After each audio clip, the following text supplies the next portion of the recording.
Welcome friends, welcome to Mrs Ramya Varadarajan நம்ம தலிகை channel. நம்ம சேனலில் இன்றைக்கி வந்து ரொம்ப ஒரு ட்ரெடிஷ்னல் ரெசிபி தான் பார்க்க போகிறோம். இது ஸ்நாக்ஸ் ஐட்டம் தான் பார்க்க போகிறோம். No onion no garlic recipe தான்.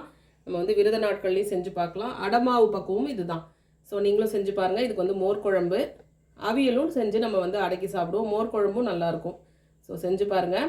இதோட பக்குவம் என்னென்னு நம்ம வீடியோவில் கடைசி வரைக்கும் ஸ்கிப் பண்ணாமல் பாருங்கள். இது வந்து குணுக்கு போட்டிருக்கேன். இது வந்து அரைச்சிட்டு உடனே நம்ம போடலாம். ரொம்ப வந்து தண்ணி விடாமல் நம்ம மாவு இருக்கணும். அப்போ தான் இது நல்லா வரும். அதுக்கப்புறம் நிறையா ப்ரோட்டீன் இருக்குது இதில்.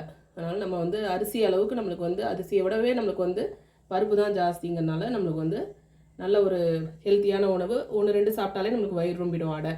ஸோ அதை பற்றி தான் இன்றைக்கி பார்க்க போகிறோம். வாங்க வீடியோக்குள்ளே போகலாம். பாருங்கள் எவ்வளோ கிரிஸ்பியாக உள்ள நல்லா வெந்திருக்கு. இது மாதிரி நம்ம வந்து பொறுமையாக வந்து நம்ம வந்து பொரிச்சு எடுக்கணும். வந்து சிம்மில் வச்சு. ஸோ இது அப்படியே மோர் குழம்புல தொட்டு சாப்பிடும்போது ரொம்பவே ஒரு டேஸ்ட்டாக இருக்கும். வாங்க வீடியோக்குலாம் போகலாம். குழந்தைங்களுக்கும் ஒரு நல்ல ஹெல்த்தியான ஒரு இது. இதில் மசாலாலாம் சேர்க்கலை. இப்போ இருக்கிற மாதிரி கலரிங் ஏஜென்ட்டு அப்புறம் அஜினோமோட்டோலாம் சேர்க்கலை.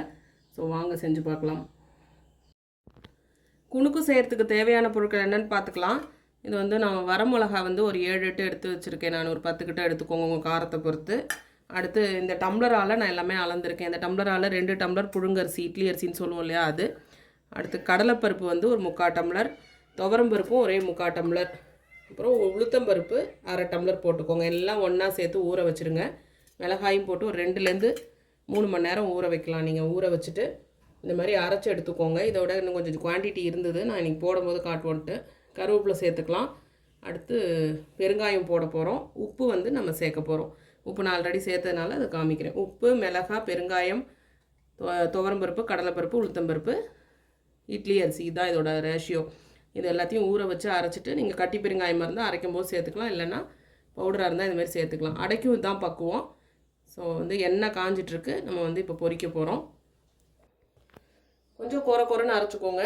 எண்ணெய் காஞ்சிருச்சு. இப்போது இந்த மாதிரி சின்ன சின்ன உருண்டைகள்லாம் நம்ம போடுறோம். கொஞ்சம் தண்ணி விட்டு நம்ம அடை பதத்துக்கு கலக்கினோம்னா அடையும் இதே மாவு தான் பக்குவோம்.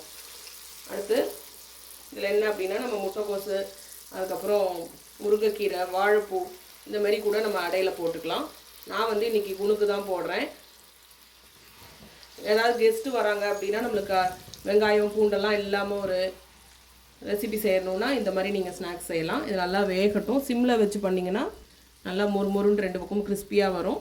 இது வெந்த உடனே பார்க்கலாம். இந்த பாருங்கள், இந்த மாதிரி இருக்கும். நல்லா ஒரு பொன்னிறமாக ஆனதுக்கப்புறம் நம்ம இதை வந்து திருப்பி விட்டுக்கலாம். மெதுவாக திருப்பி விட்டுட்டு அப்புறம் ஒவ்வொன்றா எடுத்து விட்டுக்கலாம். இல்லை தள்ளி போட்டுக்கலாம். இது வந்து நான் வந்து ஏற்கனவே போட்டது இல்லையா, அதை இது எடுத்துட்டேன் நான்.